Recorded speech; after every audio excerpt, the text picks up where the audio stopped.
Tandaan po natin, hanggat may baha, may buhaya. Maraming salamat po.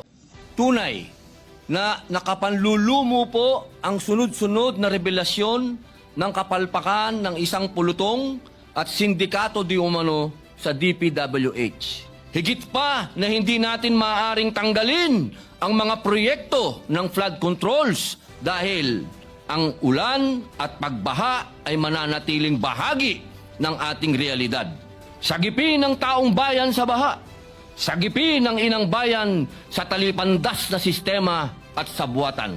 Nananatili po ang AFP na isa sa mga ahensya na may mataas na trust at satisfaction rating. Mission-driven, disiplinado at matapat, yan ang hanay ng ating mga kasundaluhan, kabilang ang AFP-COE. Sa tapat na paglilingkod kasama ang AFP-COE bilang sandigan, hindi lamang sa infrastructure ng ating mapapatibay, kundi pati ang tiwala ng sambayanan. At sa bawat pag-ahon mula sa baha, sabay nating maiahon ang kanilang pag-asa. Tandaan po natin, hanggat may baha, may buhaya. Maraming salamat po, Ginoong Pangulo.